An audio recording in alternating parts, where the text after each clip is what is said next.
Hello, here's the Sunday school lesson for September 4th, 2022. It is called Unbroken Promises. It's from Genesis chapter 12, verses 1 through 7, and chapter 15, verses 1 through 7. The key verse comes from chapter 12, verse 1. The Lord had said to Abram, "Go from your country, your people, and your father's household to the land I will show you."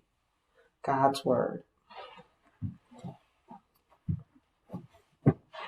The Lord had said to Abram, "Go from your country, your people, and your father's household to the land I will show you.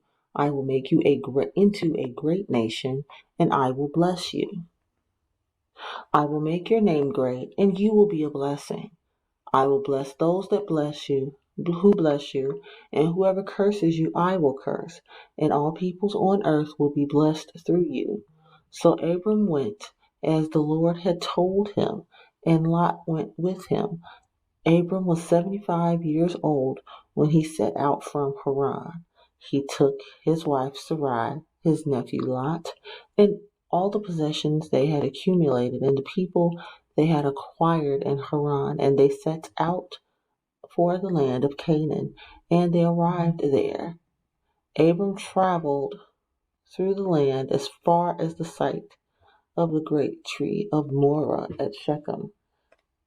At that time Canaanites were in the land. The Lord appeared to Abram and said, "To your offspring I will give this land." So he built an altar there to the Lord who had appeared to him. After this, the word of the Lord came to Abram in a vision. "Do not be afraid. I am your shield, your very great reward." But Abram said, "Sovereign Lord, what can you give me, since I remain childless, and the one who will inherit my estate is Eliezer of Damascus?" And Abram said, "You have given me no children, so a servant in my household will be my heir." Then the word of the Lord came to him. "This man will not be your heir, but a son who is your own flesh and blood will be your heir." He took him outside and said, "Look up at the sky and count the stars, if indeed you can count them." Then he said to him, "So shall your offspring be." Abram believed the Lord, and he credited it to him as righteousness. He also said to him, "I am the Lord who brought you out of Ur of the Chaldeans to give you this land to take possession of it." Bible story, Unbroken Promises. The Lord told Abram to leave his home and travel to a distant land. The Lord promised to make Abram a great nation and be a blessing to others. The Lord would bless everyone who blessed Abram and curse those who harmed him. All the people on the earth would be blessed through Abram. So Abram went as the Lord told him, and Lot, Abram's nephew, went with him. Abram was 75 years old. He and his wife Sarai took everything they owned, including their servants, with them. They planned to go to the land of Canaan. Abram then traveled to the great tree of Morah at Shechem. There were Canaanites living in the land at that time.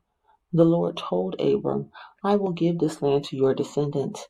Abram built an altar to worship the Lord there. When Abram was 99 years old, the Lord told him, "I am the all-powerful God. Obey me and do what is right."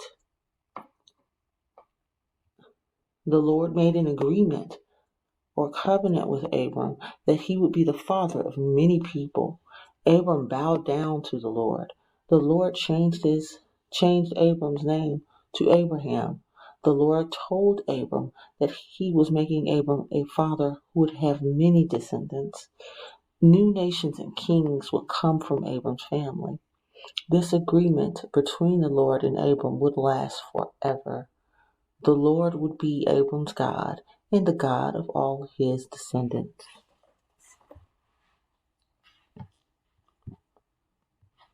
Keeping a Promise, Part 1. Hey Cody, I've been wanting to talk to you about getting together this weekend for the video game, said Dante. Hey Dante, what are you planning? Asked Cody. I thought that it would be fun to get together and play against the team that beat us last week, said Dante. What do you say? Well, I can't do it this weekend because I promised my mom that I would help her get some things together to take to the shelter, replied Cody. That's stuff you can do at another time, said Dante with a groan. In fact, I'm sure that you can come up with an excuse to give your mom. Do you want a rematch with those guys?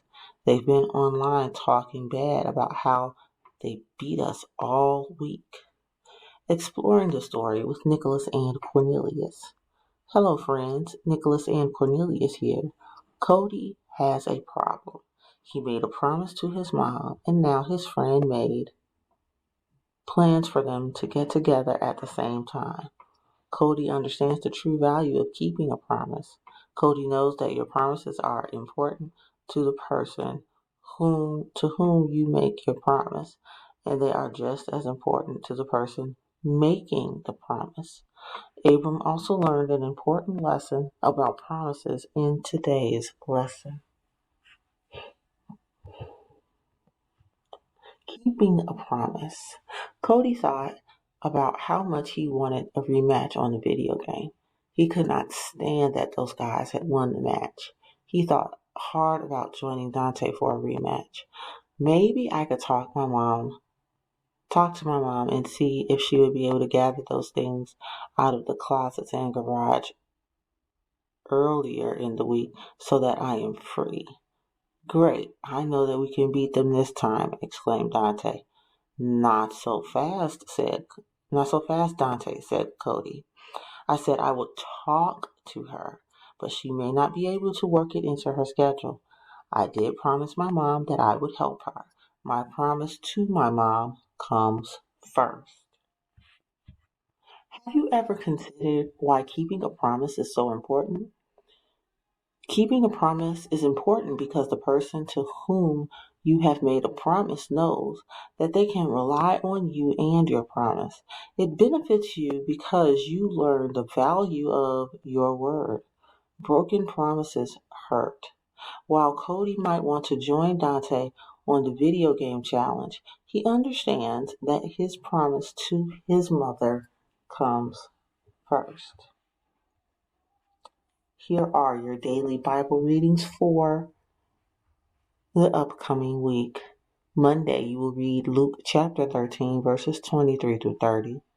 Tuesday, you will read Psalm 147, verses 1 through 6 and 12 through 20. Wednesday, you will read the entirety of Psalm 75. Thursday, you will read Romans chapter 9, verses 6 through 16.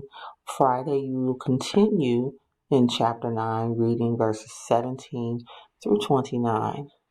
Saturday, you will read Genesis chapter 28, verses 10 through 22. And Sunday, you will read Genesis chapter 25, verses 19 to 34. Let's pray. Our Father, which art in heaven, hallowed be thy name. Thy kingdom come, thy will be done in earth as it is in heaven. Give us this day our daily bread, and forgive us our trespasses, as we forgive those who trespass against us. Lead us not into temptation, but deliver us from evil. For thine is the kingdom, the power, and the glory, forever and ever. In Jesus' name, amen. See you all next week.